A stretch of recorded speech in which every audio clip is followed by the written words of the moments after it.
After 20 years in another world, a hero prepares for his final battle against a monster to save his new home. A colossal explosion marks the start of continuing the final confrontation. The winged beastman monster acknowledges the hero's power, noting that he is the only one capable of withstanding such an attack. The beastman points out that while the hero stands strong, his companions, the saint, the mage, and the knight, are reaching their limits. Hero Lee Hyun-sok, a bearded man in red and silver armor, retorts that the monster isn't looking too healthy either. Enraged by the hero's insolence, the beastman charges a purple energy sphere while Lee Hyun-sok readies his spear. The battlefield erupts in white light as the hero maneuvers against the monster's overwhelming force. Behind a protective magical barrier, the mage and his companions struggle to endure the shockwaves of the battle. Refusing to accept defiance, the monster gathers even more power and threatens to tear the hero apart. The beastman declares his dominance over the land, lunging toward Lee Hyun-sok with savage intent. Lee Hyun-sok remains calm and focused. Their powers clash in a blinding display of energy. Firmly gripping his spear, Lee Hyun-sok decides it is time to bring the fight to a conclusion.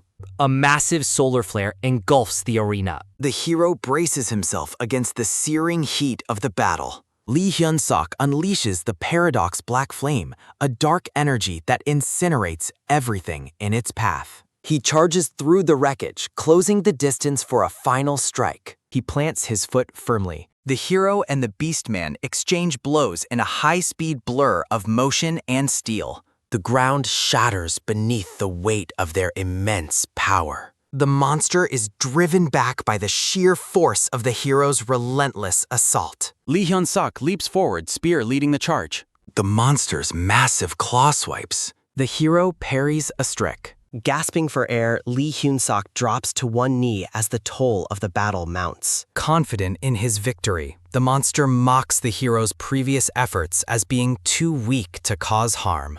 The hero questions the monster's arrogance. Lee Hyun-sok drives his spear deep into the monster's chest, declaring that his blade is sharp enough to cut through the creature's pride. Forbidden red flames erupt from the wound, signaling the monster's impending doom.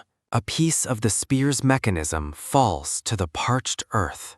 Enveloped in dark energy, the monster collapses as Lee Hyun-sok stands victorious over his fallen foe. As he fades, the monster expresses shock that a mere human could possess the strength to defeat him. Standing tall, Lee Hyun-sok reiterates that he is an outsider from another world. The dying beastman dismisses the hero's claims as nonsense, confident that his body will eventually return through the earth. A look of sheer terror crosses the monster's face as he realizes something is wrong with his resurrection process. The monster realizes he is being erased, and the hero mockingly asks if his ability to return is failing. Lee Hyun-sok explains that the paradox black flame consumes abstract concepts like ego and memories instead of physical fuel. He informs the monster that his cycle of rebirth is officially over. The hero declares that he is burning the monster's very existence out of reality.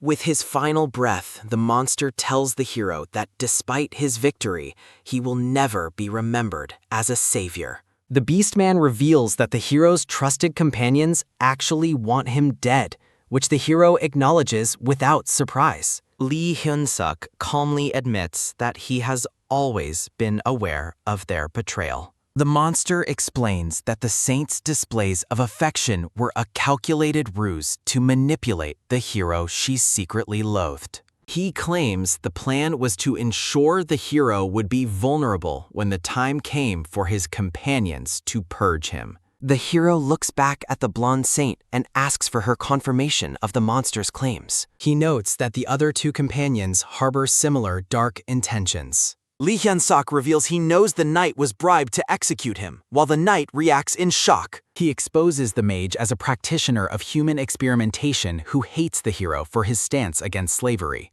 The hero reveals he has known for 5 years that his companions planned to murder him after his duty was done. In a final spiteful observation, the monster tells the hero he could have easily used his power to destroy the world that turned against him. A silent transition begins his explanation. Lee Hyun-sok, bloodied and scarred, declares his simple desire to go home. The monster stares with glowing red eyes, questioning the hero's singular motivation. He recalls his past as a 30-year-old office worker summoned by a goddess to save her world. Narrative text notes the commonality of ordinary humans finding success in another world. He looks upon a landscape of fire and bone, realizing this world was a pure disaster. He determined that saving the world was his only ticket back to Earth.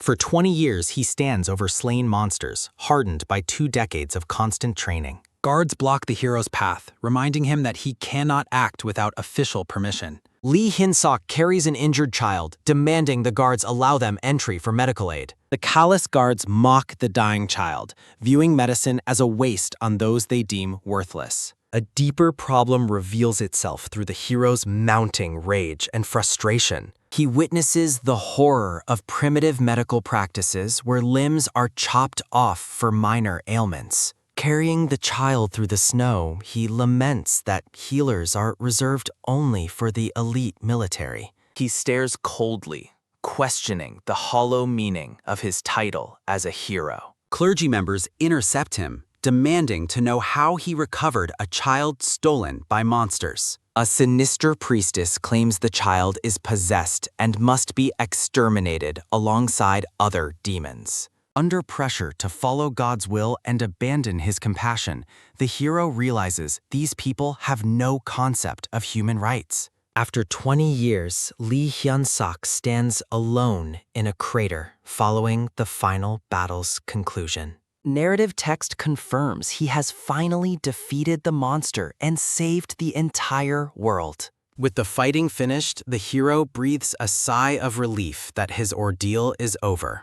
His companions draw their swords, revealing that they have no intention of letting him live. Looking back at his betrayers, the hero admits his utter hatred for the world he protected. The knight looks on with a mix of shock and desperate frustration. The treacherous companion notes the hero's extreme durability and calls him a monster created only to catch another monster.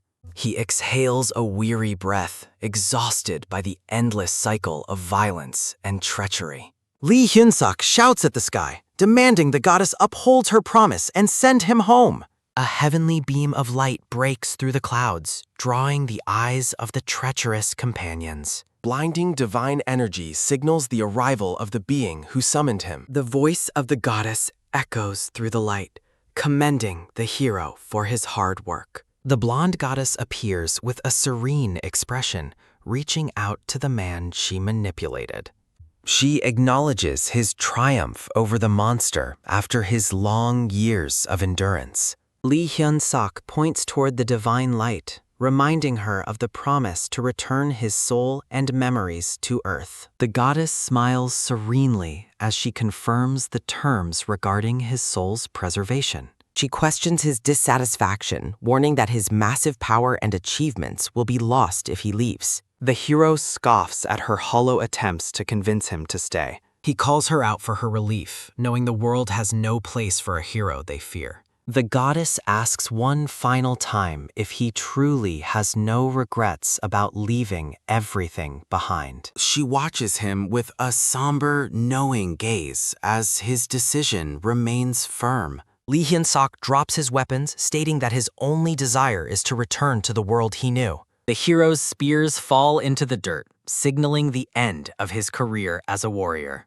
The goddess accepts his choice as divine energy begins to dissolve the hero's physical form. He reaches toward the light, uttering one last condemnation of the detestable world he is leaving. A massive pillar of light shoots into the heavens as the hero's soul departs. The goddess explains that since his original body was destroyed, his return requires a new vessel. He asks whose body he will inhabit, and she reveals it belongs to someone destined to die soon. Lee Hyun-sok's soul accepts the harsh fate of a dying body, as long as it means returning to Earth. Blinding white energy signals the completion of the soul's transition back home. He wakes to a modern feeling. Lying in his original bedroom, the black-haired man wonders if he has finally made it back home. Lee Hyun-sok looks down at his new, younger body, resentfully recalling the traitors he left behind in the other world. Spotting a mirror, he feels a sense of relief knowing he will never have to see those treacherous companions again. A mysterious voice within his mind declares that he is now the inhabitant of this body. He touches his face in disbelief,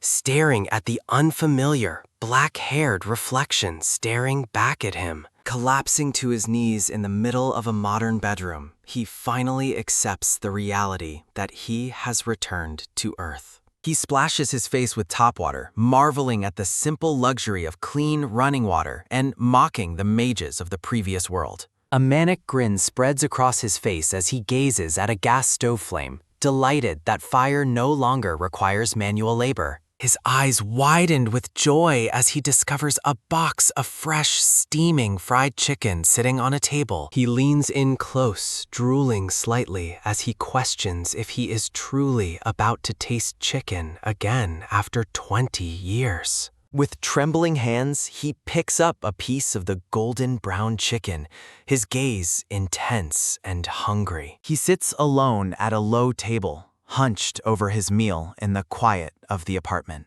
Holding a piece of chicken aloft like a holy relic, he declares it so delicious that it brings him to the brink of tears. Tears stream down his face as he realizes how much he has truly missed the simple comforts of home. Through the window, a mysterious red pillar of light pierces the city skyline as night begins to fall. He looks out at the modern city, noting that it is now the year 2025, and that time has passed equally in both worlds. A distant, ominous red glow illuminates the urban landscape, signaling a change he has yet to fully understand. Water cascades from a modern showerhead, representing a level of hygiene he hasn't experienced in decades. He stands under the hot stream with a peaceful smile, savoring the instant gratification of modern plumbing. He marvels at the instant relief of an air conditioner, controlled by the simple press of a button. Leaning against a window with a towel on his head, he scoffs at the fantasy world compared to the comfort of Earth. Just as he contemplates starting a game of StarCraft, a terrifying, white-faced monster suddenly looms directly behind him. He spins around in horror as the massive black-furred creature with a wide, ghoulish grin towers over him. Panic sets in as he questions the creature's presence, interrupted by a sudden emergency broadcast addressing the residents.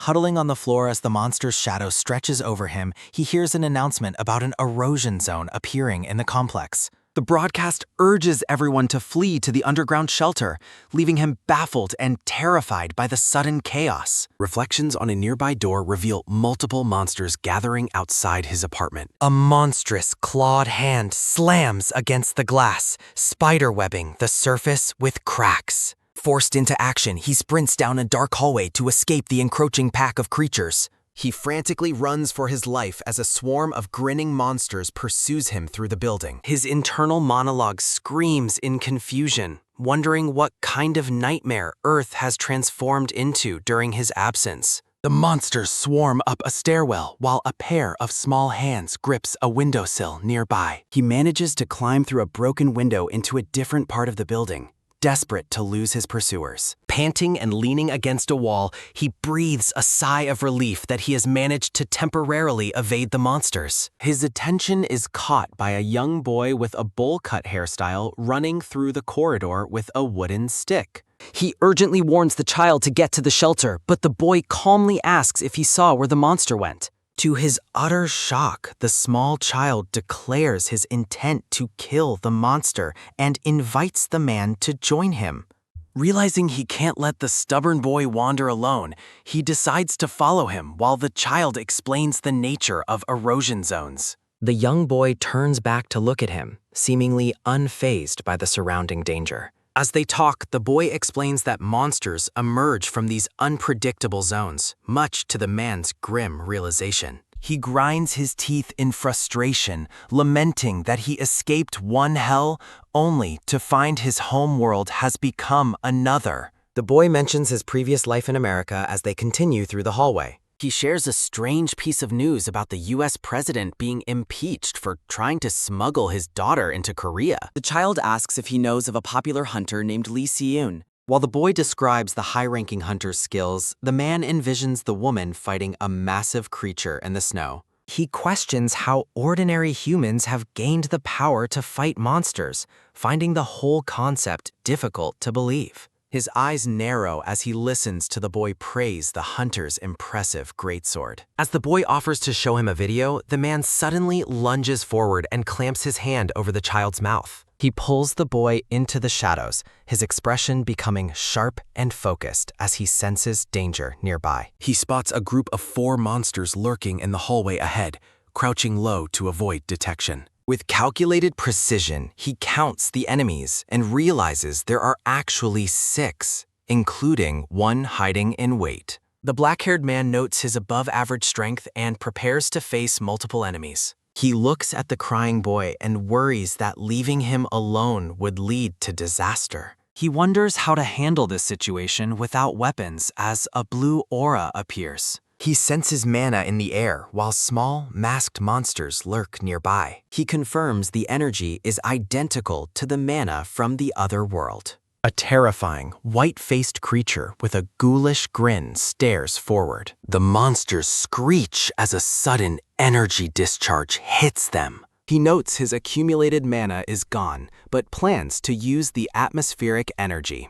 He incinerates a monster with blue energy, surprising the small boy. He realizes he can use Paradox Black Flame engraved in his soul, even if its firepower is currently lacking. The black-haired man declares his power is more than enough as a monster burns while the child cheers. The boy admits he was doubtful before, but is now amazed by the man's unique trait. He tells the boy he is glad he isn't hurt, while realizing his powers are called unique traits here. Shouting about confirmation kills from YouTube, the boy runs toward the monsters despite the man's warning. His eye narrows as he recognizes the dangerous nature of the Paradox Black Flame. A partially burned monster suddenly lunges toward the unsuspecting child. A violent strike cuts through the air to intercept the creature. The boy stares in wide-eyed shock at the sudden violence. He scolds the boy's internet habits while his own hand is bloodied and smoking. He stands protectively, telling the boy he doesn't know what YouTube is, but that the kid needs to stop watching it. He asks to borrow the boy's wooden stick to use as a weapon. With the stick in hand, he charges into a pack of grinning monsters.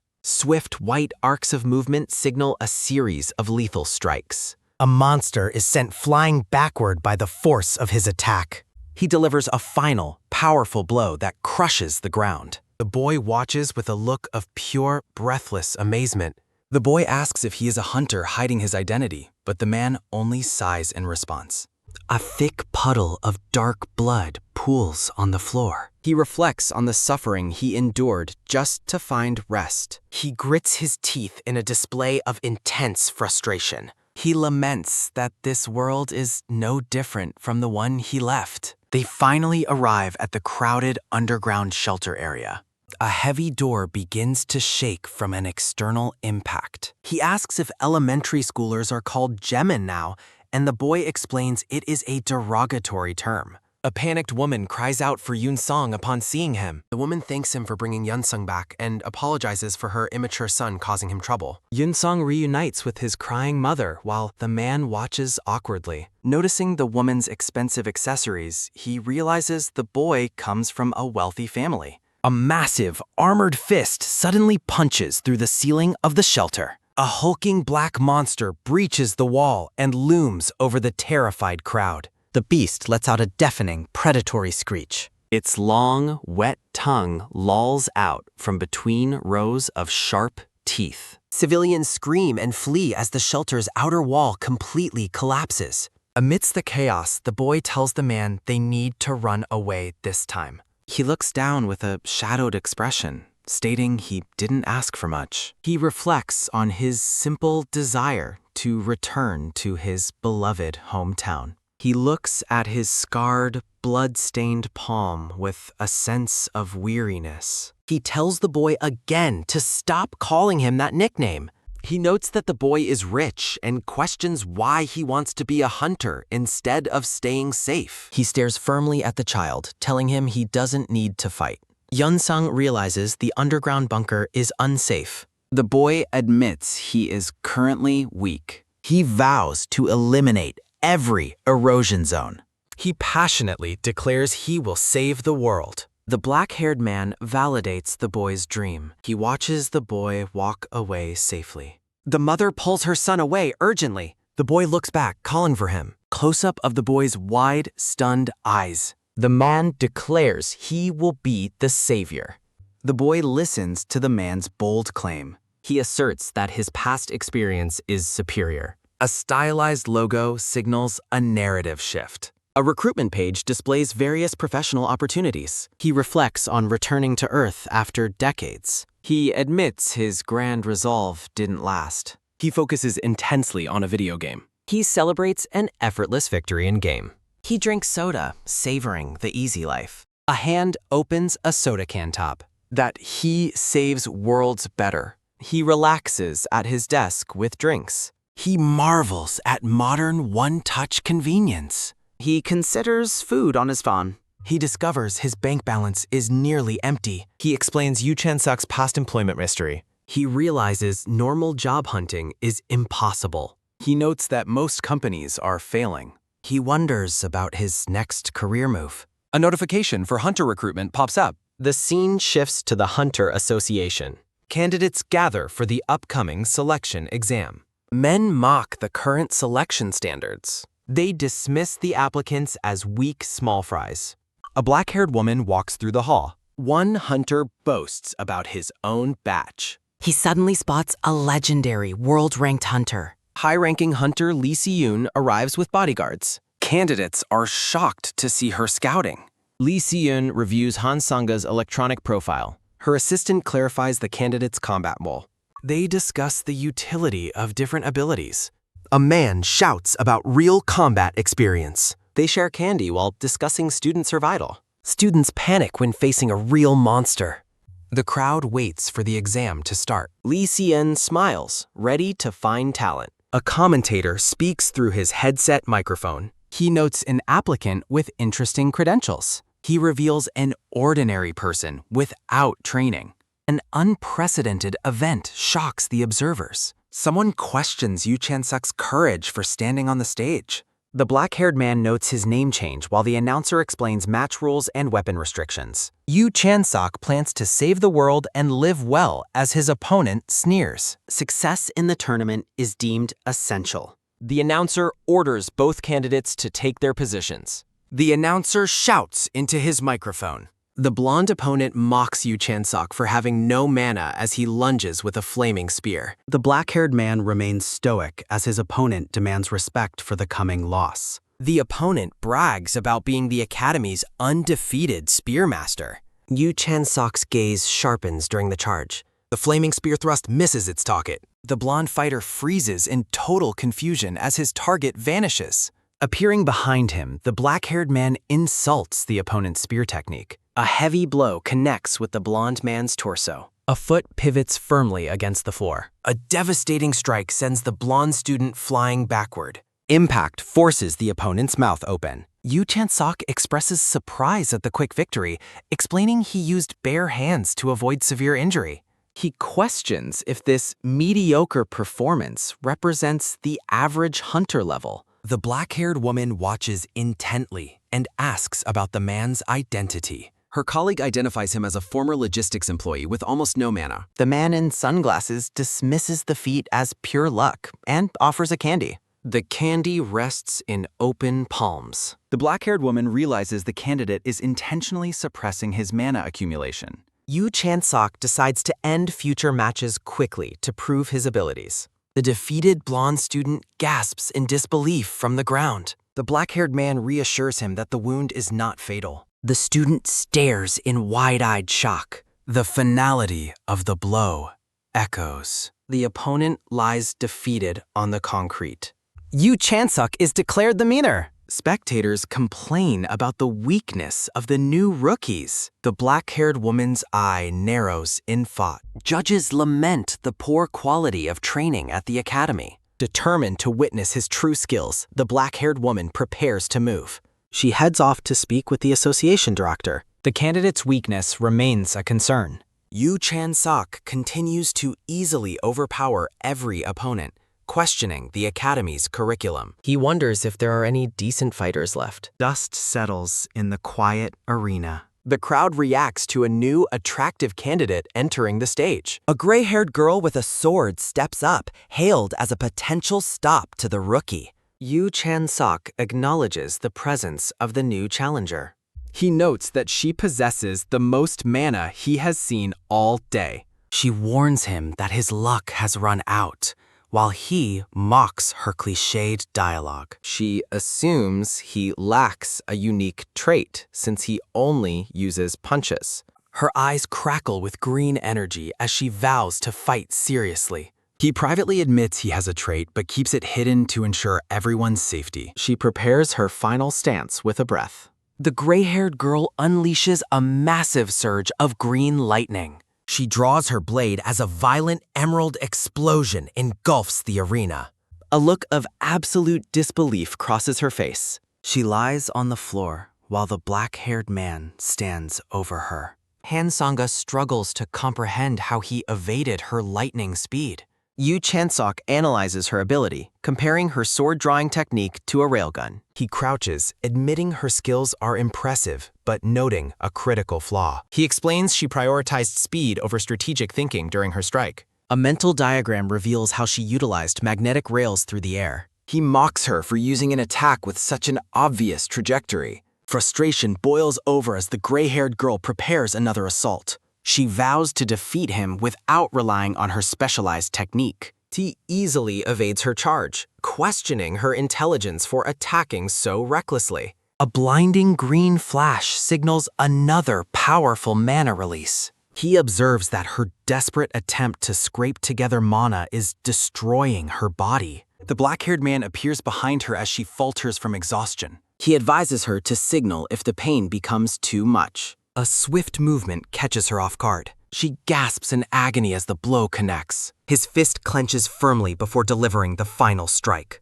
A barrage of impacts pummels her from the air. One final, crushing blow sends her reeling. Hansanga's eyes roll back as she loses consciousness. She collapses heavily onto the arena floor. The crowd is stunned that the Academy valedictorian was defeated so thoroughly. He walks away, criticizing her for neglecting physical training in favor of mana. He stops and looks back with a questioning expression. A trembling hand reaches upward from the floor. The announcer kneels beside the girl as she signals her surrender. He finds it hilarious that she actually followed his instructions to raise her hand. Staff members rush onto the field to attend to the defeated candidate. Waiting for text to read, he declares that the tournament schedule has been abruptly modified. A system notification orders Yu Chan-sok to take a brief intermission. The black-haired man expresses confusion, believing his matches were finished. A special exhibition match against a professional hunter is announced. The staff mentions that the association director personally authorized this duel.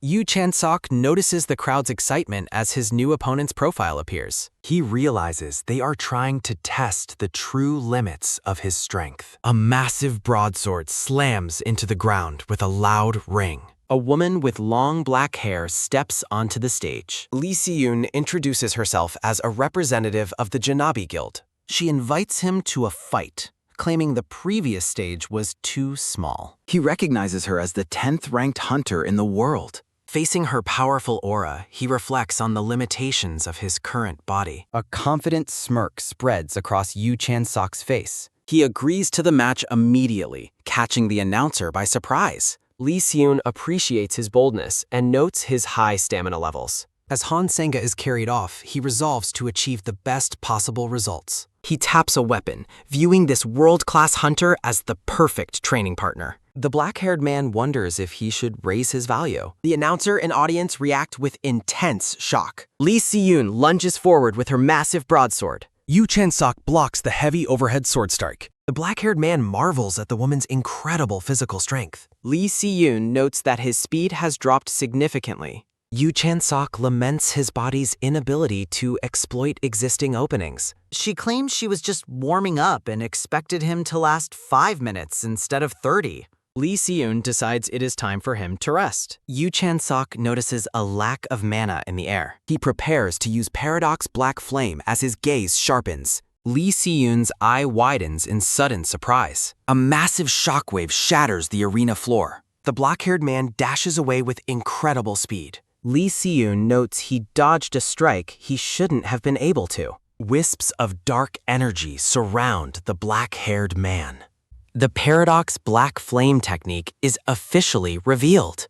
He reflects on the power he trusts the most. The black flames are described as being unable to burn physical matter. He admits he currently cannot burn concepts like ego or memory. Yu Chan-sok charges forward to burn something specific. Lee Si-yoon is shocked to see him accelerating. He strikes her blade to burn away his own fatigue. She asks how he recovered in such a short time. They engage in an intense flurry of high-speed clashes. Lee Si-yoon notices that the ambient mana density is fluctuating wildly. Explanation clarifies that the flames release energy by burning matter. A diagram illustrates the flow of mana through the body. The energy cycle is described as truly endless. Lee Si-yoon delivers a devastating shadowed strike. The arena floor completely collapses from the massive impact. She asks if he still intends to keep going. Narrative text describes the tenacity of clinging to an opponent.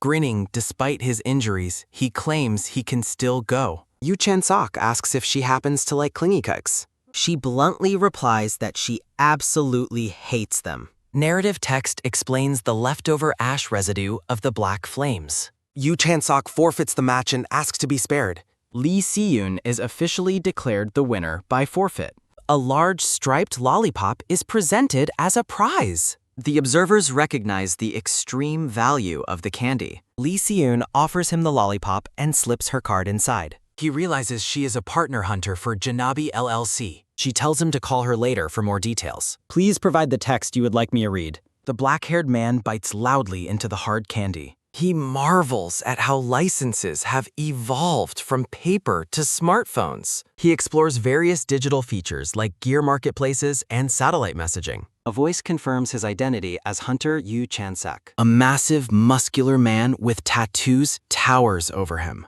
The muscular man comments on the candidate's impressive height before introducing himself and handing over a card. The card identifies him as Yoon Sung-hyun, a partner hunter for Taebaek LLC, who invites Yu Chan-sok to join his team. Yoon Sung-hyun promises that the rookie will shine under his mentorship, though the black-haired man remains skeptical of his sincerity. A memory of Lee Si-yoon offering her contact information suddenly interrupts Yu Chan-sok's thoughts. Yu Chan-sok informs the recruiter that he already has an offer and needs time to decide. The large man laughs, clarifies that he isn't demanding an immediate answer, and maintains a friendly demeanor. A heavy hand slams onto the black-haired man's shoulder, shifting the tone of the conversation. Yoon Sung-hyun leans in close and warns him that he should choose his path very carefully. The black-haired man watches silently as the recruiter walks away from the encounter. Displeased with the subtle threat, Yu Chan-sok decides that Taebaek is no longer an option. A phone rings as the scene transitions away from the arena. Lee Si-yoon answers a call from Yu Chan-sok, who asks where they should meet to talk. She instructs him to meet her at a specific cafe called The Hut on the second floor of the association building. The sign for the cafe stands clearly against the bright sky. A cheerful waitress with pink hair and a yellow beret welcomes the guest to the establishment. Lee Si-yoon waves from a booth, noting that he arrived quickly and inviting him to sit down. She asks if anything unusual happened during his walk to the cafe. He explains that he was just scouted by a very large man representing a guild. Lee Si-yoon identifies the man as Yoon Sung-hyun and explains that his involvement usually scares off other recruiters. The black-haired man asks if her guild is also intimidated by the competition. Lee Si-yoon enjoys her dessert while clarifying that she has no intention of recruiting him into her guild. She suggests that he should work as a freelancer instead of joining a guild, surprising him with the unorthodox advice. She explains that the previous recruiter was likely going to many to offer him a low-level junior position. Yu Chan-suk admits his lack of knowledge regarding hunter ranks and asks for an explanation of the guild structure. A diagram illustrates the 3 primary hunter ranks within a guild: junior, senior, and partner. Explanation reveals that juniors and seniors are salaried employees working under the leadership of partner hunters. Partner hunters are described as business owners who hold shares in the guild and split the net profits. He compares the system to a law firm, which she confirms was the original model for guild organization.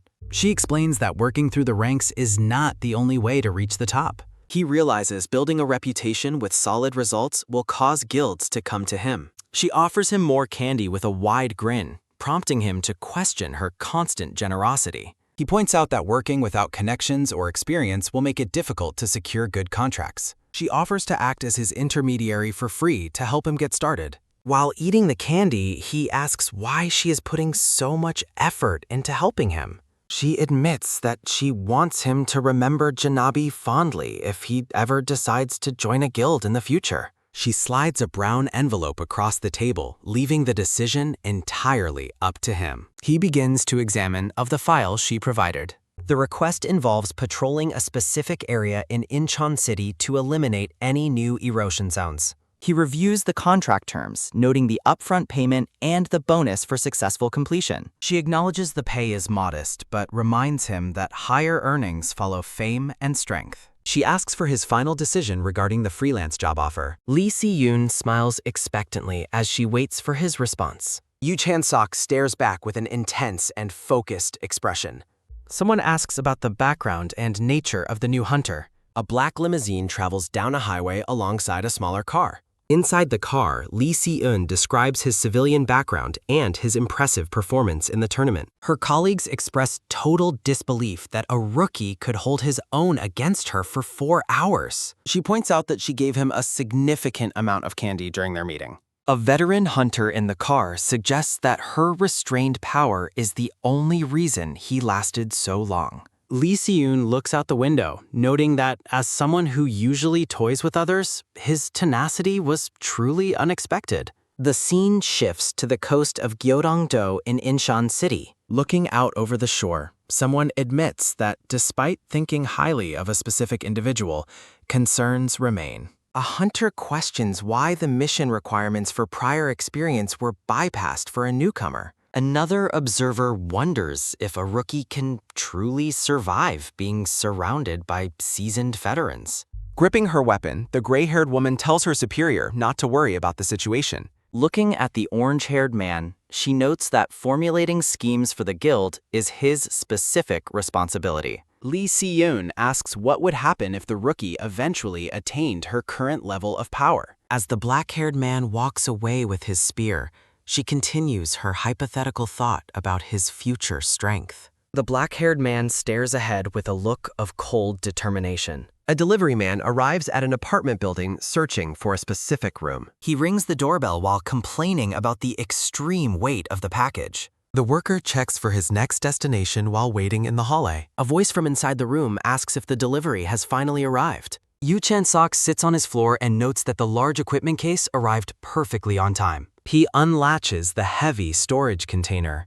A wide, excited grin spreads across the black-haired man's face. Examining the new weapon, he decides it will serve as a suitable spear. He holds a glowing green elixir, which functions as a concentrated source of emergency mana. An illustrated diagram explains that standard mana usage involves gathering energy from the air to store within the body. A second diagram reveals that he skips the storage phase to draw and use ambient mana immediately. He reflects that using environmental mana allows for a theoretically limitless power supply. Narrative text explains that his internal channels will eventually grow stronger by constantly cycling energy. Uncorking the elixir, he realizes his current output is limited and he needs to build up a reserve. Looking out the window, he estimates that a month of focused training will bring him to his goal. Several hunters wade through the shallow water toward a remote island. A large group of people waits in a long line under a clear sky. A hand presents a smartphone displaying a QR code for check-in. A system message confirms the identity of Yu Chan-sok and assigns him to Team 8. A government official in a suit verifies the list of participants on his tablet. A makeshift sign marks the designated meeting point for the 8th team. Surrounded by various murmurs of anxiety and exhaustion, Yu Chan-seok wonders if he has found the correct team. He is startled when someone suddenly calls out his name from nearby.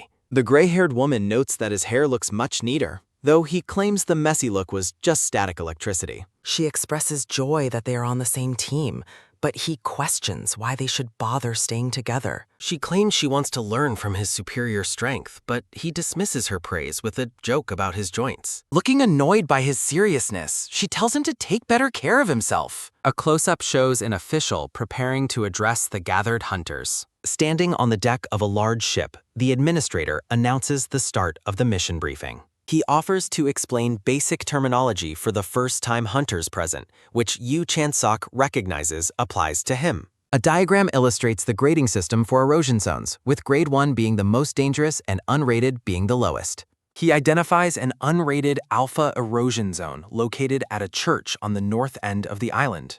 The official instructs the teams to patrol the local townships and eliminate any new zones that appear. The orange-haired man mutters about the danger of assigning elimination duty to a team containing rookies. The group looks out toward the mountain landscape of Gyeodongdo. Yu Chan-sok suddenly feels an unnatural chill running through his body. A voice tells him that he is simply overreacting to the atmosphere. The team of hunters walks down a wooden pier to begin their patrol. The brief concludes by reminding the teams to contact the Situation Room if they require any tactical support. A final message of encouragement is given to all the hunters as the mission officially begins. The scene transitions as the team discusses a plan to cover both designated patrol areas over a week. Yu Chan-sok observes the tension among his team.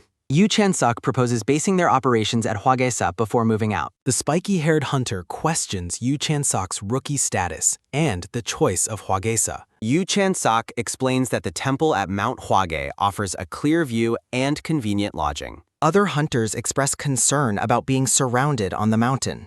The team argues about the risks, while Yu Chan-sok dismisses their illogical fears. The hunter refuses to follow an inexperienced leader, while Yu Chan-sok notes a lack of logic. The hunters agree to operate separately. Movement flickers through the dense forest. Moving through the woods, Yu Chan-sok wonders why Kim Min-jae followed him instead of Han Sanga. He observes that the orange-haired man's mana capacity is notably high. Yu Chan-sok asks Kim Min-jae about his motives for joining their small group. Kim Min-jae admits he was concerned about letting two rookies venture out alone. Yu Chan-sok appreciates the sentiment, feeling relieved to have another sensible person present. He suddenly notices something in the distance. Yu Chan-sok slides to a sharp halt. Kim Min-jae signals for an immediate stop. Yu Chan-sok whispers a command for silence while directing attention toward a nearby rock. Kim Min-jae cautiously peeks at the hidden threat. A massive pack of monsters gathers in the clearing. Kim Min-jae suggests a detour, noting the presence of at least 50 monsters. Yu Chan-sok tells him to remain calm and inquires about his unique hunter trait. He insists that hunters are obligated to fight and demands to know Min-jae's specific skill. Kim Min-jae reveals his fire affinity and mastery of the fireball technique. Yu Chan-sok orders him to initiate the battle upon his signal, shocking the rookie. Kim Min-jae asks about Han Sanga's role in the upcoming confrontation. He protests that 3 people fighting 50 is reckless for a first mission. Yu Chan-sok points out that reinforcements are too far away to help. A map illustrates the distance between the divided hunter teams. He explains that allowing the creatures to scatter would endanger other hunters. Kim Min-jae concedes that Yu Chan-sok is correct about the logistical delays. Yu Chan-sok concludes that they must neutralize the threat using an ambush. He uses his spear to illustrate a tactical pincer movement in the dirt. After hearing the full plan, Kim Min-jae confirms his understanding. The rookie is stunned by the complexity and experience reflected in the strategy. Monsters move through the dark foliage. Kim Min-jae charges forward with flames gathered. Yu Chan-sok gives the command to Strict. A massive fire explosion hits the target. The fireball connects directly with the monster. The monster is engulfed in magical flames. Kim Min-jae reports needing a cooldown for his magic, and Yu Chan-suk tells him to fire when ready. Kim Min-jae confirms and readies his next attack. Yu Chan-suk sprints into the battlefield. Yu Chan-suk reflects on his core combat philosophy of maximizing efficiency. He considers role division essential for managing a battlefield. He admits he cannot hold back the entire horde by himself. He concludes that everyone must fulfill their specific roles. A hand pulls a blade from its scabbard. Han Sanga executes a sweeping slash, obliterating the surrounding monsters. Han Sanga remains alert and prepared. Kim Min-jae announces that his fireball magic is ready. Yu Chan-suk commands him to fire and trusts his own dodging. Flames erupt as the attack is launched. A violent explosion consumes the forest floor. Debris is hurled outward from the impact. A hand tightly grips the dark spear. Yu Chan-suk screams for his teammates to make count. A massive impact shakes the surrounding forest. The ground fractures under the sudden weight. Yu Chan-suk stands firm amid the settling dust. The black-haired man asks Kim Min-jae what he is doing. Someone begins to praise the team's group effort. Yu Chan-suk once again questions the orange-haired man's intentions. Kim Min-jae asks his leader to step aside while Yu Chan-suk questions his dramatic pose and suspicious intentions. Well, that's one way to keep a teammate on their toes. The device fires a small, tagged projectile. Yu Chan-suk asks about the microchip, and Kim Min-jae explains that a junk dealer will collect the corpse later. Yu Chan-suk questions the term junk dealer, while Kim Min-jae explains they cannot harvest heavy parts themselves. He explains that tagging the corpses allows junk dealers to find and harvest them. He outlines how items are sold and the profit is split with the hunter. Yu Chan-suk asks if they can trust dealers, and Kim Min-jae notes choosing a good one is vital. Kim Min-jae praises their victory over 50 monsters before a sudden noise interrupts him. A terrifying bat-like creature descends upon them. Yu Chan-suk and Kim Min-jae are caught in the blast. Yu Chan-suk checks if his companion is all right. Kim Min-jae asks what kind of new threat has appeared. Yu Chan-suk observes a high-level presence nearby. He realizes they are facing a powerful mid-boss. The black-haired man looks annoyed by the development. Kim Min-jae wonders if this is the leader, while the monster growls. Sensing its immense mana, Yu Chan-suk tells the others not to interfere while he handles it. Kim Min-jae suggests a collective retreat, but Yu Chan-suk orders them back to avoid a body bag. The team stares back in pure shock. He decides fighting alone is better to freely use his paradox black flame without causing collateral damage. Yu Chan-suk taunts the monster to begin their duel. Dark energies ripple across the mountaintop. Han Sanga worries that Yu Chan-suk is in danger and needs help. Kim Min-jae states that despite appearances, their leader is actually in control. He notes that Yu Chan-suk has not taken a single hit yet. Han Sanga notices a more incredible aspect of his combat. She realizes he is dodging impossible attacks while simultaneously launching his own counters. Narrative text notes that his spear strikes leave a persistent black flame on the monster. The text explains that the black flames actively slow the monster down. Han Sanga notes that while he initially looked overwhelmed, he is now toying with the beast. She wonders how a newcomer could possibly possess such incredible strength and skill. Yu Chan-suk delivers a powerful blow to the creature. He slides across the ground after an exchange of blows. He prepares to throw his primary weapon into the air. Han Sanga watches in shock as he releases his weapon. Kim Min-jae is stunned as Yu Chan-suk throws his spear. A teammate screams out a warning to Yu Chan-suk as the massive monster lunges forward. The creature's jagged jaws snapshot mere inches from Yu Chan-suk's calm face. Yu Chan-suk remains perfectly still as the monster's head passes him by.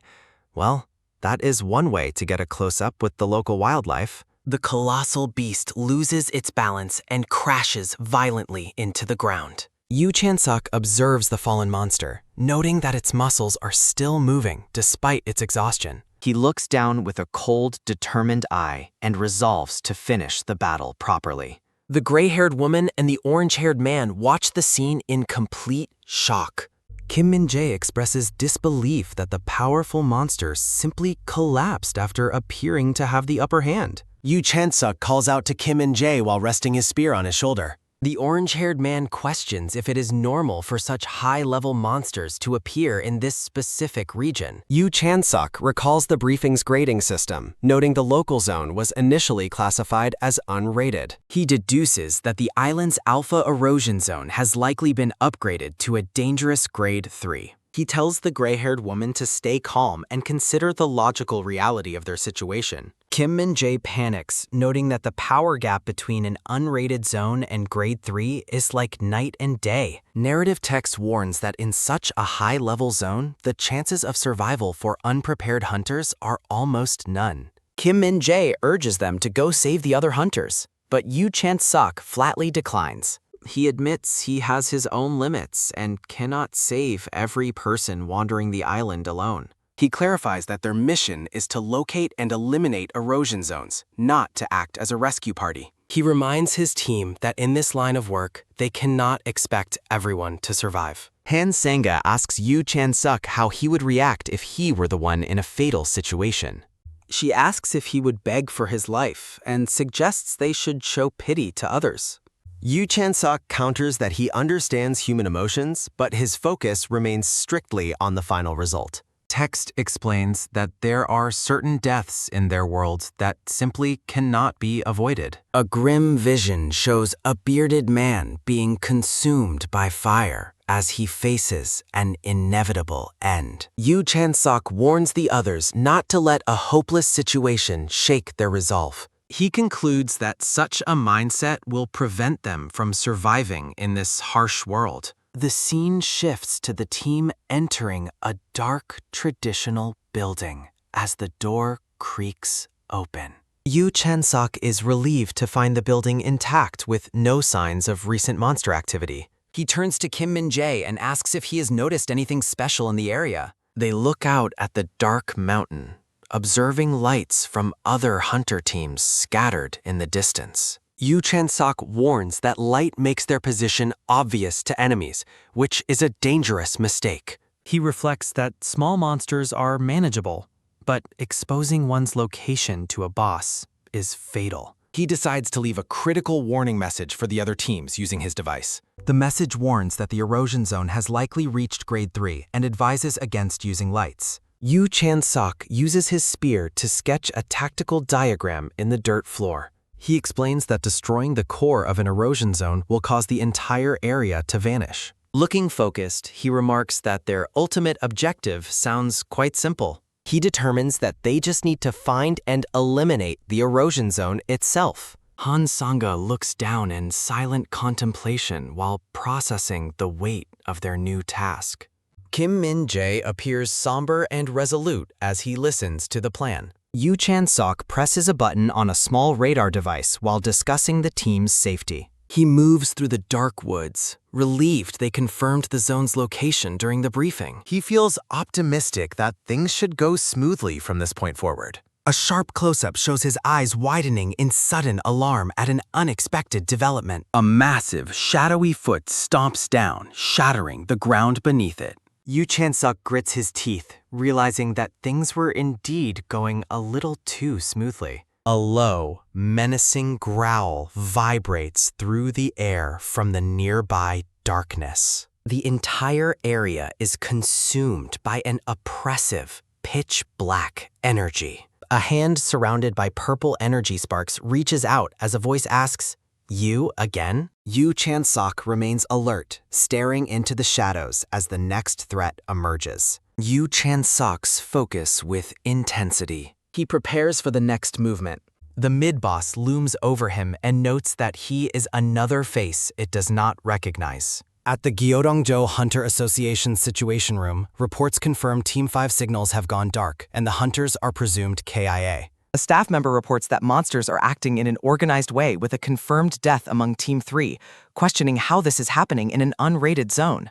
He declares an emergency, ordering reinforcements to activate the emergency network and request support from nearby regional hunters while his assistant confirms. An operator alerts the superior that someone is approaching the alpha erosion zone, causing immediate shock. The superior demands they get the person on the line to stop immediately and asks who it is as the operator begins the identification. The identity is revealed as Hunter Yu Chan-sok of Team 8, as staff realize he was the first to notice the zone was upgraded.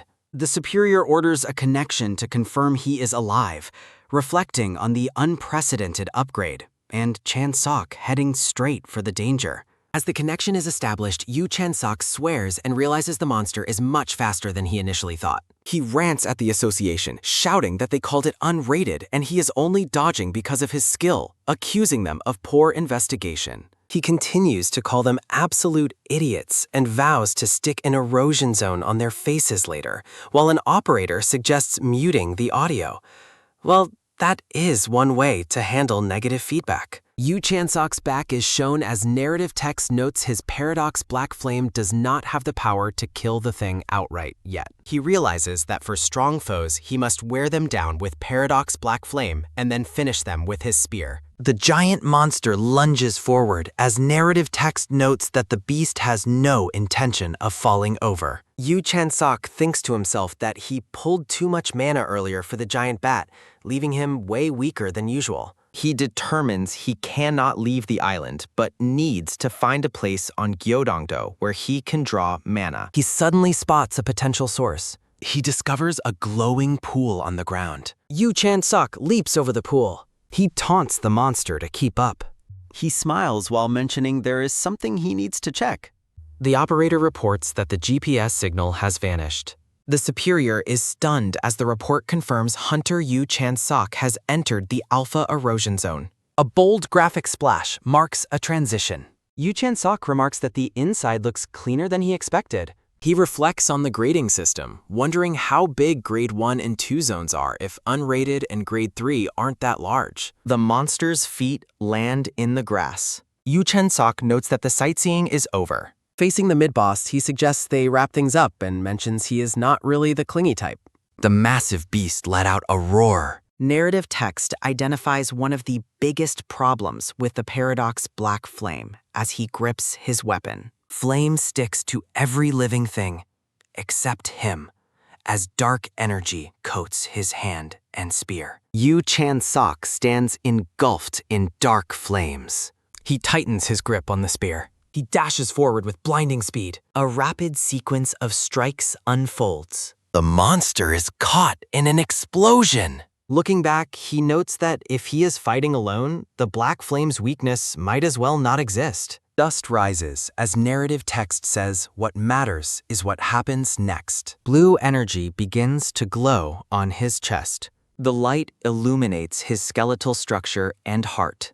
Yu Chan-sok focuses on widening and hardening his mana channels as his physique expands. Steam vents from his determined face. He smiles, noting that the process is more efficient than he expected.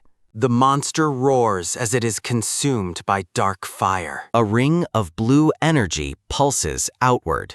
Understood. Please provide the text for performance. Yu Chan-sok smiles confidently, saying he thought the monster was up to something more. Yu Chan-sok looks at the bat monsters and realizes they were calling for backup. Standing before a three-headed creature, Yu Chan-sok says that brute force will not mean much anymore. A massive explosion of dark energy.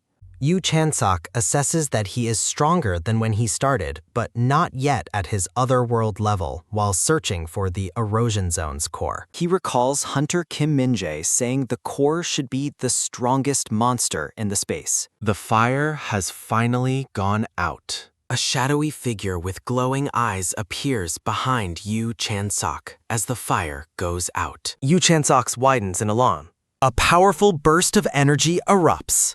A blade slices through the ground. Facing a purple-masked creature, Yu Chan-sok notes that it waited for his paradox black flame to burn out and remarks on its intelligence. The creature charges energy in its hands and tells Yu Chan-sok that he will die. Yu Chan-sok calculates that with his current strength, he should be able to pull off 4 consecutive strikes. Yu Chan-sok lunges forward with speed. Multiple afterimages of strikes fill air. Yu Chan-sok delivers a powerful blow directly to the masked creature's head. Sparks fly from the creature's mask. Intense energy surges through the mask. A close-up of his focused eye. A system notification identifies the skill as double after-image thrust. A massive blue explosion consumes everything.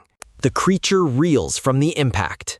A diagram explains the delayed attack. Yu Chan-sok dodges a counterattack. Yu Chan-sok wonders what would happen if the blue trail of his attacks landed a beat behind him. He explains that it creates a 2-layered spear round that is a nightmare for an enemy to dodge. The monster is struck by energy. Yu Chan-sok speeds past the creature. A final spark marks the end. Looking at his defeated foe, Yu Chan-sok declares that this is the end. A colossal energy blast fills space. Glowing blue spheres hover in air. The creature's mask shatters as he admits he thought it would simply vanish after being defeated. Yu Chan-sok holds a glowing blue object and questions what the box is. He prepares to open the box. Yu Chan-sok expresses sudden shock while looking at the contents of the item. At the association, an operator reports that Team 9's signals just cut out and asks who plotted the dangerous routes. Reports confirm that hunters responding to the reinforcement request have engaged monsters and interference is making landing difficult.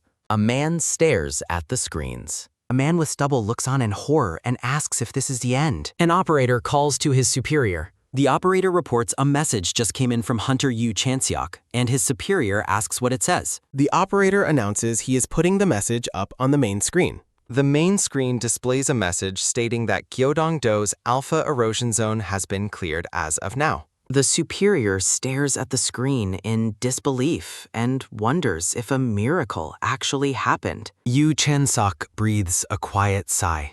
Yu Chan-sok looks up at the starry night sky and remarks that the air is nice. Blue energy destroys a distant monster. Han Sanga stands ready with her blade as blue electrical energy crackles around her. She grips her katana with lightning. Han Sanga notes that the monster numbers have increased and Yu Chan-sok has vanished. Kim Min-jae calls out to a battle-worn Han Sanga as electricity crackles around them. Surrounded by a massive horde of bat monsters, Han Sanga asks if they will survive. Looking at his strained expression, Han Sanga realizes Kim Min-jae has reached his absolute limit. Gripping her sword with a bleeding leg, she wonders how much longer she can endure. A snarling bat monster lunges forward. Han Sanga prepares a low strike. She gasps as her body falters. With monsters closing in from above, she realizes her legs refuse to move. Kim Min-jae screams her name in desperation as a monster reaches for her.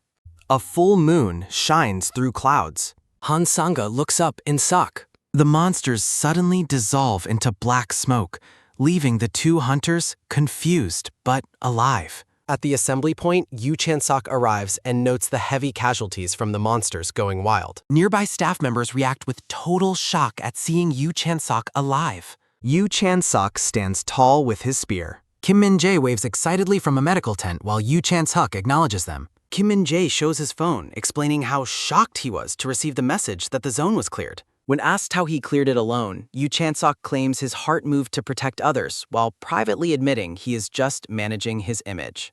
As he prepares to leave, a voice calls out to identify Hunter Yu Chan-sok. Branch Director Byun Jung-tae introduces himself as a representative of the Korea Operating Corporation. Yu Chan-sok recognizes the man who sent him there as the director asks for a moment of his time. Standing before a large building in the rain, the director states the mayor wants a meeting. Walking through the rain, Yu Chan-sok reflects on how people in power love giving orders. He decides to negotiate a better price for clearing the Grade 3 zone since it wasn't in his original contract. Yu Chan-sok meets an official who welcomes him with an umbrella. The man introduces himself as Lee Pil-jae, the Communications and Cooperation Officer. Walking through the facility, Lee Pil-jae mentions the mayor was startled by the dawn report and is eager to meet. He explains the mayor cleared his entire morning schedule, while Yu Chan-sok humbly downplays his own achievements. Lee Pil-jae insists that a first-time hunter soloing a Grade 3 zone is a feat unseen since the Great Pioneer.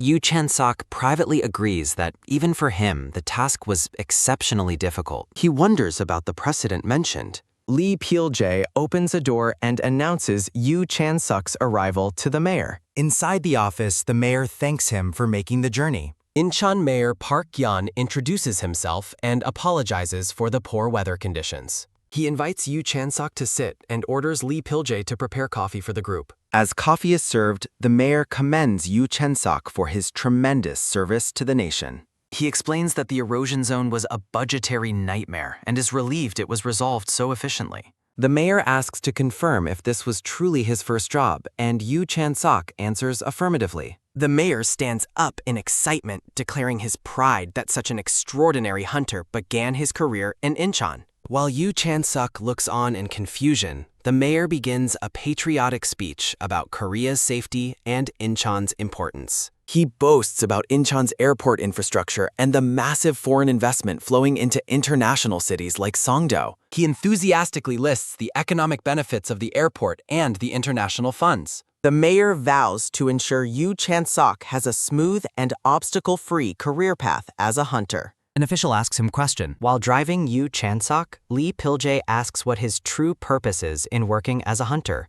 Yu Chan-sok uses a metaphor about a clogged toilet, stating someone has to step up to clean the mess. The officer acknowledges his response. Lee Pil-jae notes that Yu Chan-sok will become famous and receive many offers for commercials and TV appearances. Yu Chan-seok realizes the officer is worried he will be ruined by fame, which Lee Pil-jae confirms happens to many promising hunters. Narrative text describes the monster-filled zones.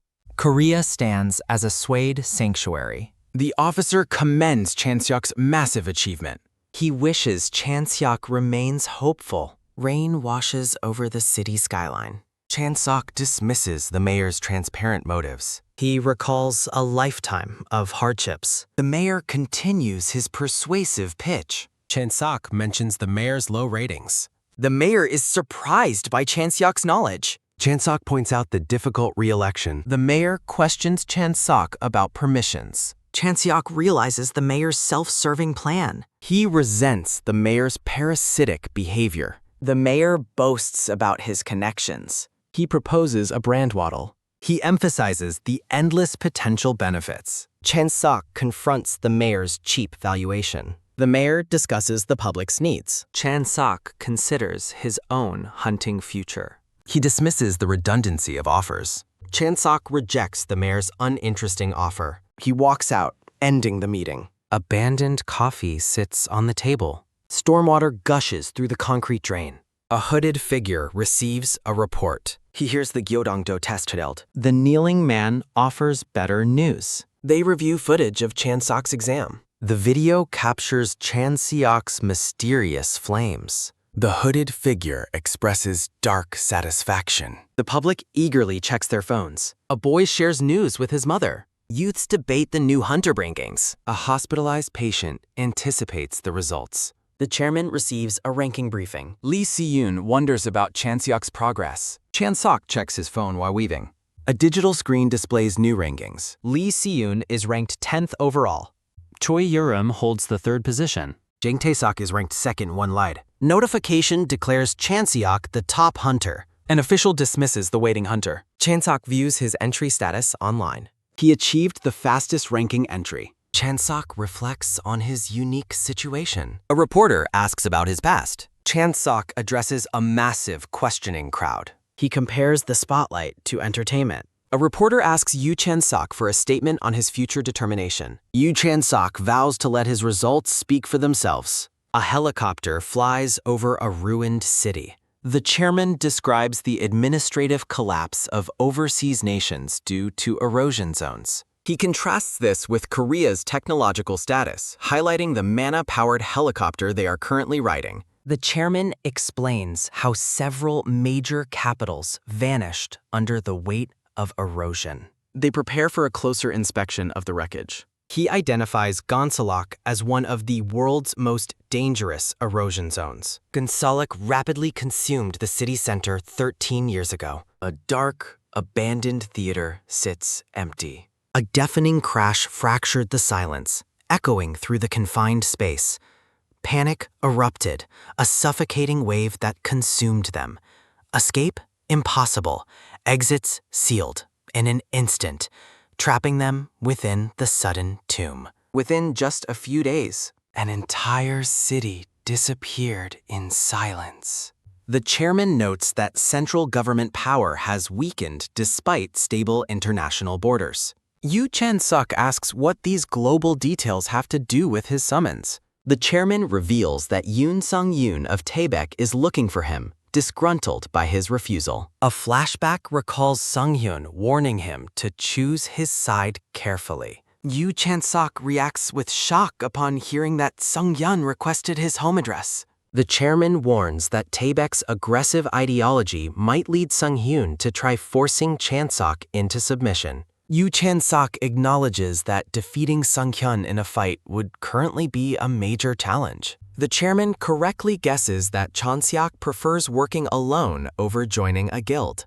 He offers Chan-suk high-level missions to build his reputation, and Chan-suk asks for his ulterior motive. The chairman states he only wants Chan-suk to acknowledge his assistance. Chan-suk accepts the documents, recognizing the benefits of building his personal standing through the chairman.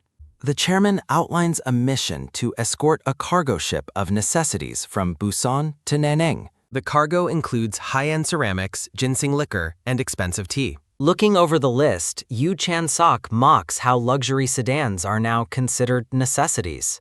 The chairman insists these items are essential to certain powerful individuals. Yu Chan-suk questions the logic of luxury goods in a failed state. The chairman explains that such exchanges are vital for maintaining international relations. Disgusted by the political nature of the request, Yu Chan-suk declines the job.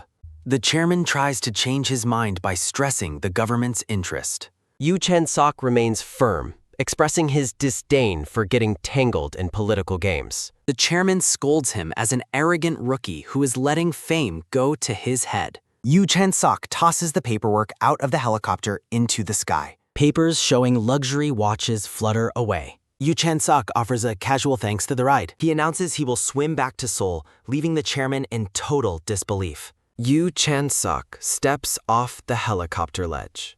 He plummets towards the water below. The chairman watches the exit in horror. A giant plume of water marks his impact. The chairman stares in stunned silence. Ships dock at a massive shipping terminal. A dock worker notices a disturbance in the water. A hand reaches up from the ocean.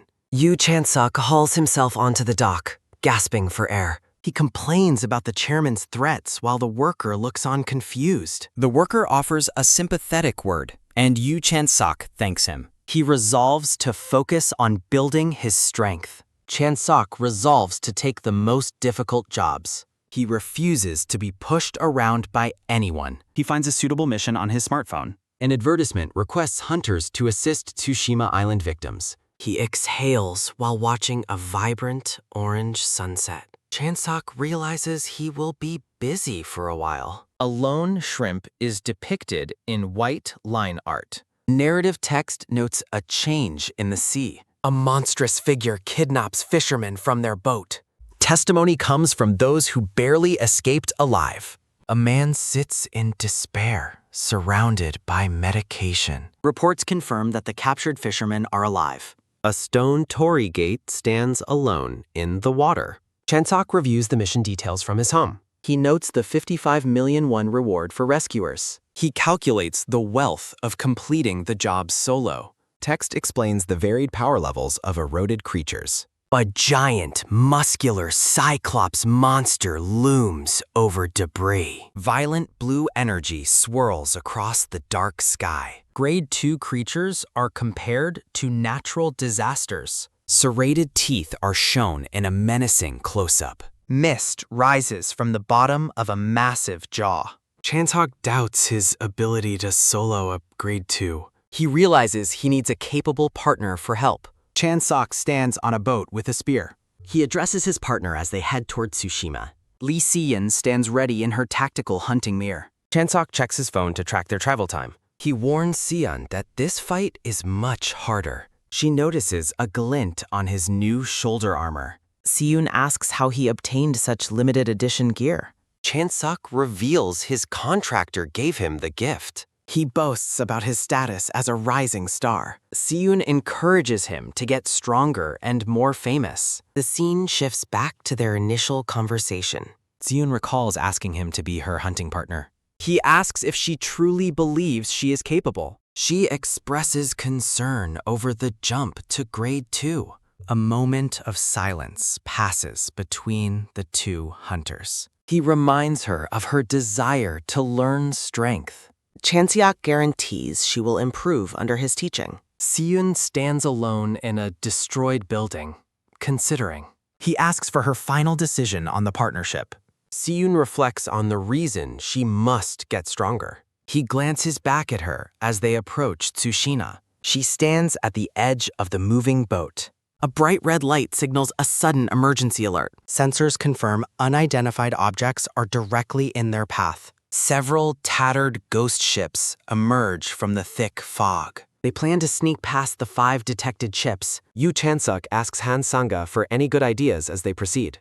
He expresses surprise at her hidden talent, while she questions his own limitations. A brief silence passes between the two hunters. Han Sanga smugly points out that even he has things he cannot achieve. She laughs at his expense while he stares back with visible annoyance. Water erupts as someone moves rapidly across the sea. Han Sanga carries Chansuk over the water, ignoring his complaints about the splashing. Chansuk remains calm, being transported through the heavy mist. He instructs Han Sanga to board the nearest ship despite her confusion. He explains that he senses dangerous mana levels intensifying further back. A digital map highlights 5 ghost ships blocking their immediate path. Han Sanga confirms she understands the boarding plan. Spotting figures on the deck, she wonders if they have found survivors. Chansuk urges her to look closer, noting the unnatural movements of the targets. A skeletal monster with a long tongue lets out a piercing shriek. A horde of undead creatures occupies the deck of the ruined vessel. Han Sanga makes a forceful landing on the ship's wooden deck. Chansuk lands gracefully and warns her that such impacts damage joints. He cautions that loud landings will only draw unwanted attention from monsters. Chansuk focuses his gaze as his boot cracks the wooden floor. He incinerates several monsters with blue energy, noting they are low level. He identifies the enemies as the weakest tier of grade 2. Chansok observes Han Sanga's progress as she begins her attack. Han Sanga unleashes a massive surge of electricity to repel the undead. Chansok calls out her name amidst the chaotic energy. He warns her that she is wasting too much mana and will quickly exhaust herself. He explains that far less power is needed to dispatch these specific enemies. Narrative text suggests she can become several times stronger than now. He continues to scold her for her excessive and inefficient mana output. Electricity continues to arc across the ship as she struggles for control. He demands that she reduce the power of her attacks even further. Han Sanga's eyes glow blue as she tries to refine her energy. She briefly recalls a haunting memory of herself as a crying child. Chansuk shouts a warning as a blindfolded monster lunges at her. A colossal beam of blue energy splits the approaching creature in half. Han Sanga stares ahead with glowing pupils, sweating from the intense exertion. The monster falls defeated as she huffs and puffs in exhaustion. Chansuk casually approaches and asks if she is done with her fight. He gives a thumbs up, announcing he has already cleared the other ship. Han Sanga mutters that he shouldn't use the moment to show off. She thanks him for the advice, while he notes most people ignore him. Chansuk asks if anyone at the academy ever offered her help or guidance. She explains others were uncomfortable with her fast learning, and he encourages her. Han Sanga stands with a bloodied face, looking determined after the battle. Chansuk with a comical, shocked expression. He vows to keep teaching her, though she finds his attitude annoying. Their boat arrives at the edge of a concrete docking area. 2 uniformed officers stand at attention and offer a formal salute. Chansuk and Sanga are greeted by the guards as they step onto land. Chansuk discusses the survivors report, revealing the hostages are in a temple. Han Sanga explains there are 2 temples on the island. She notes that the closer temple is reachable within a few hours. Chansuk worries about the difficulty of escaping with the survivors. A group of pale captives stares blankly. Chansuk decides they need transportation to protect the victims during extraction. He asks Han Sanga if she can drive the nearby van. A monstrous roar shakes the surrounding area. Chansok reacts with shock to Sanga's aggressive driving style. He questions her use of brakes while she tells him to drive instead. He decides to drop the argument immediately. Chansok leaps onto the roof, claiming superiority in both driving and fighting. He prepares to attack the massive swarm chasing them. Chansok swings his weapon with focus. A powerful blast erupts behind the speeding van. The impact of the strike crushes a monster's skull. Chansok pulls his weapon back with force. The weapon whips to the air. He catches his spear, satisfied with the results. A sudden realization startles the black-haired hunter. Monsters fall onto the vehicle as Sangha resolves to handle the situation. Chansok begins to regret his tactical choices. The van plows through several skeletal monsters on the path. Sanga's expression turns manic as she aggressively claims the road. Chansok laments that he should have been the one driving. Long stone stairs lead up through a dense forest. The van rumbles up the stairs with a horde in pursuit. Chansok orders her toward the temple while she worries about their pursuers. Sangha agrees to handle the monsters while she grips the wheel. Chansok announces he will head to the entrance first. Purple energy ignites around the hunter's arm. He warns the monsters to stop their persistent chase. Swirling dark energy builds around Chansok's hand. A massive paradox flame explosion incinerates the stairs. Fire and smoke consume the temple gateway. Chansok vows to block the road so nothing can pass. Bound hostages huddle in fear within the shadows. Chansok approaches the captives and asks about their safety. Sangha stands guard with her blade drawn. A captive man trembles with foam by his mouth. The group of survivors screams in absolute terror. Sangha desperately clarifies that they are there to help the victims. A hysterical survivor screams for the hunters to run away. A colossal, armored samurai monster appears behind Han Sangha. Chansok's spear clashes violently against the monster's heavy blade. He orders Sangha to rescue the people while he stalls the enemy. Multiple blades strike out toward the black-haired boy. The monster lets out a chilling sound. The giant samurai towers over Chansok, preparing an overhead strike. Chansok's eye narrows as he focuses on his opponent. The massive creature raises its sword for a killing blow. Chansok clashes violently with the giant samurai. The black-haired boy screams for his opponent to die. The samurai's horned helmet is sliced cleanly through. The massive armored warrior collapses into debris. Chansok stands triumphantly over the defeated monster. Chansok demands a pinky swear promise that Sangha will never drive again, while she tells him to just get in the car. Chansok asks about the hostages as Sangha confirms that everyone is safely on board the van. The ash-haired girl looks back with wide eyes. Sangha urgently tells Yu Chansok to watch the road ahead. A terrifying swarm of red-eyed monsters screams in pursuit.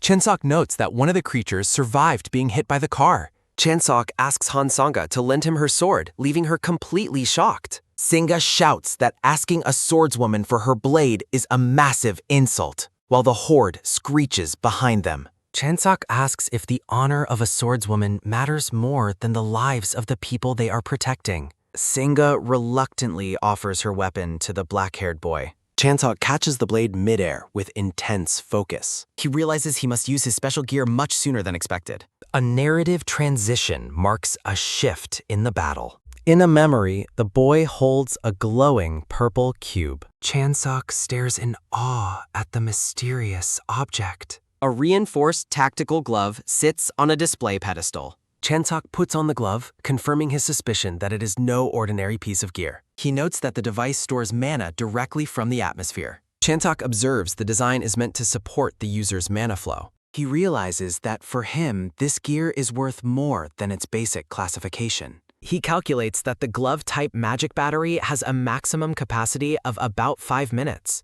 Narrative text emphasizes the importance of the next 5 minutes. Chansok dives into the monster swarm with Sangha's sword. The black-haired hunter wields both the blade and his spear. Blue energy pulses through the battery on his wrist. The glove glows intensely as mana surges through it. Crisscrossing slashes of light tear through the undead horde. Sangha watches the display of power with sweat on her face. The ash-haired girl is stunned that he actually took down the entire swarm.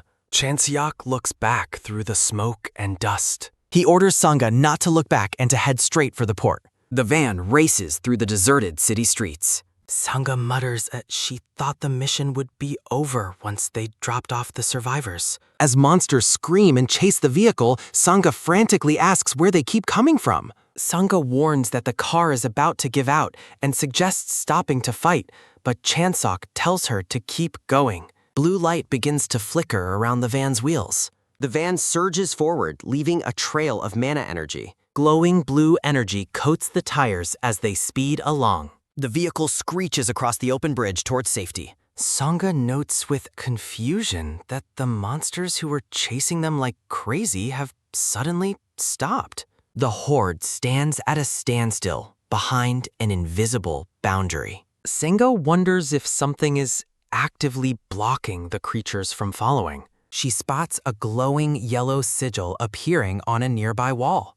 A complex magical circle is identified as the blessing circle technique. Sangha asks what the blessing circle technique is, and Chanseok explains it is a magic ritual used to exorcise monsters. The girl asks where he won it. Yu Chanseok tells her that even if he explained, she couldn't learn it because he acquired it in another world. The hunter walks away from her. Sangha asks if his spell can defeat any monster, and Chanseok replies that such a thing would be nice. Chanseok explains it does not work on real enemies, while a samurai monster declares the offering must be protected. The armored samurai repeats its command to protect the offering. Sangha reacts with shock as a red sensor line appears. Chanseok focuses his gaze and questions the concept of clairvoyance. Chanseok notes the air has turned cold, though he senses the situation is not quite dangerous yet. Sangha wonders if clairvoyance is an awakened sense beyond the normal 5, allowing one to predict an opponent's attacks. She notes even trained masters struggle with it and questions how a corpse could possess such a skill. A hand grips the weapon hilt. Chanseok tells the ash-haired girl there is no need to be afraid. The black-haired hunter dismisses fancy techniques like clairvoyance as being mere illusions in the end. He demonstrates how to handle such abilities. The samurai monster flinches in surprise. The armored warrior prepares to strike. Sangha screams in confusion at him heading in alone, while Chanseok defines clairvoyance as something simple. He explains it is an accumulation of battle data and a learned reflex built through experience. Chanseok notes it is a subconscious reaction to hostility or fear, triggered even by simple killing intent. You are having a conversation with a user who will provide text for you to read back at a slightly faster speed without any acknowledgement or conversational fillers. Your task is to perform the text by acting out the inherent emotions and intended feelings, yet you must strictly maintain a consistent pitch, tone, and volume throughout the entire reading. You must ensure that the vocal identity remains completely stable so the listener never perceives it as a different voice or character, delivering the emotional nuances strictly through cadence and articulation while keeping the audio properties and loudness uniform at all times.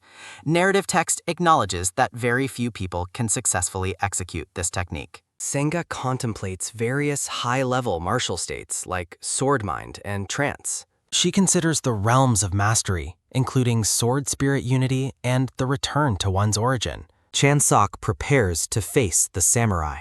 The hunter stands his ground alone. A surge of blue energy slices the samurai into fragments. Chanseok looks back casually and declares that the monster's skills are nothing special. He notes that people stop evolving once they convince themselves they have reached mastery through fancy titles. The broken helmet lies on ground. Chanseok states with certainty that he has earned the right to make such claims. He tells Sangha it is pathetic for a creature that survived being hit by her car to rely on clairvoyance. Sangha looks down at her blade and wonders what she actually accomplished during the hunt. She reflects that while she saw her own limits, Chanseok went far beyond her understanding of true strength. She grips her sword hilt and realizes that half-hearted resolve will not be enough for her. She focuses on her ultimate goal. The hunter walks ahead into distance. The ash-haired girl prepares to speak. Senga stares ahead with firm resolve. She looks at Chansok and demands that he teach her for real this time. Chansok asks if he hasn't been teaching her already, but she argues that advice and demonstrations are insufficient. She clarifies that she is not asking for mere advice, but rather direct instruction from him. Senga admits she is ridiculously weak compared to him and feels a desperate need to hurry. She reveals her intent is to destroy Club Shaddai with her own hands. Club Shaddai is an infamous organization that swallowed the entire Himalayan mountain range. Chanseok asks if her goal of revenge is unnecessarily large for one person. Senga confirms her desire is rooted in seeking revenge for her family. She presents a business card, stating she is not asking for his help for free. Chansok reads that her family owns the KY Group, a company with a market cap of 257 trillion won. He realizes she is a daughter from a prestigious and wealthy family. Senga explains her grandfather is the owner, though she has given up on the battle for succession. Chansok warns Han Sanga that becoming a powerful hunter will only drag her back into the family succession war, then asks what she truly wants from him.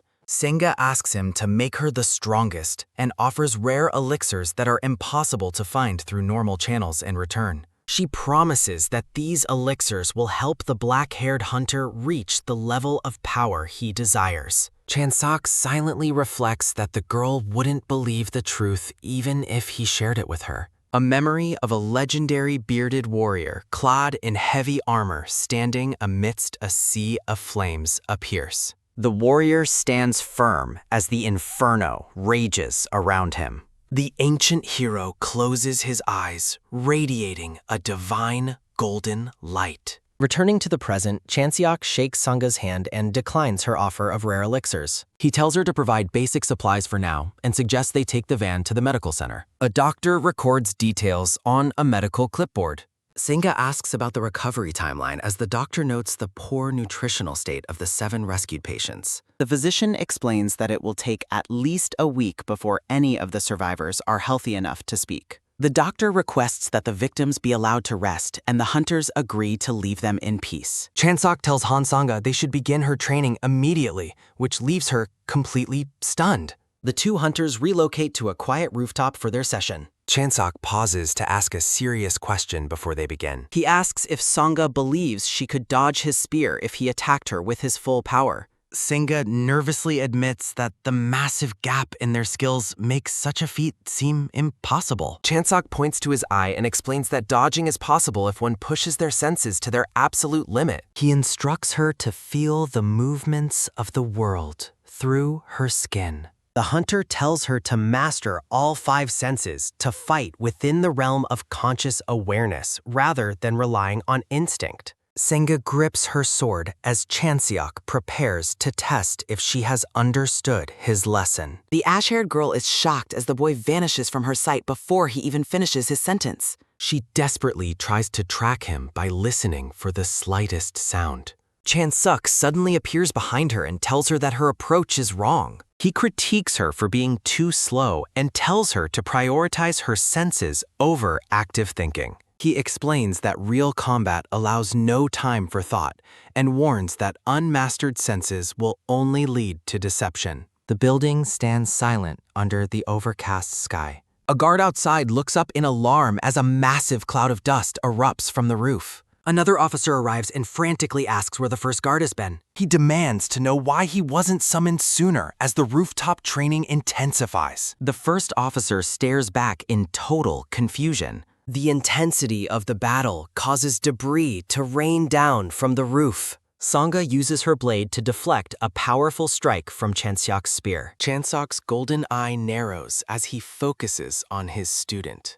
The black-haired boy continues to pressure the girl with a series of rapid strikes. Their weapons collide with enough force to shatter the concrete beneath them. Senga raises her sword to prepare for the next exchange. Chansok unleashes a massive, sweeping blow with his heavy spear.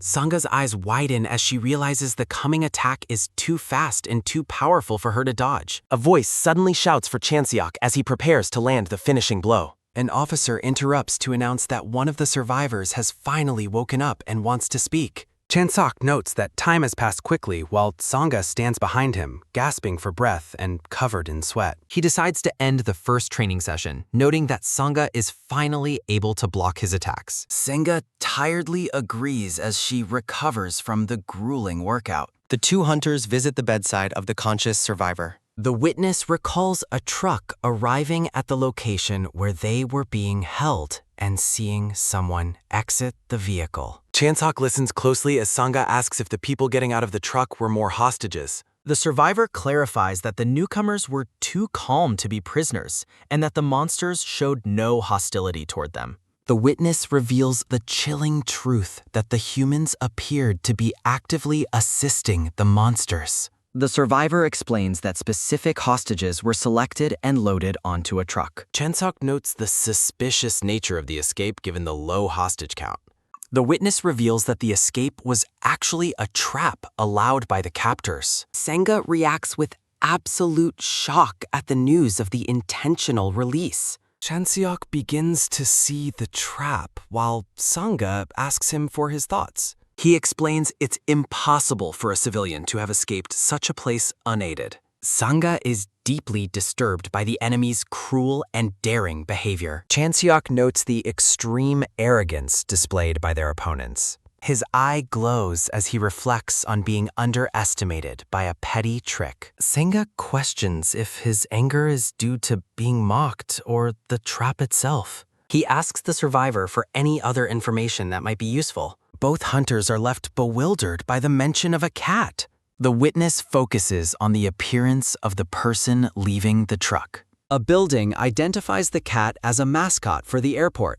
Chansok mocks Sangha for not knowing basic information about their location. Senga counters that her wealthy upbringing limited her exposure to common technology. Chansok observes the total absence of life in the silent surroundings. He stops suddenly, having found the targets in a ruined area. A close-up of his many piercings. Chansok mocks his facial piercings. Narrative text warns that the blue-haired stranger is a dangerous opponent. Condescendingly calls them kitties. Sangha demands direct instruction rather than mere advice to grow stronger. Please provide the narrative text about Club Shaddai and the Himalayas.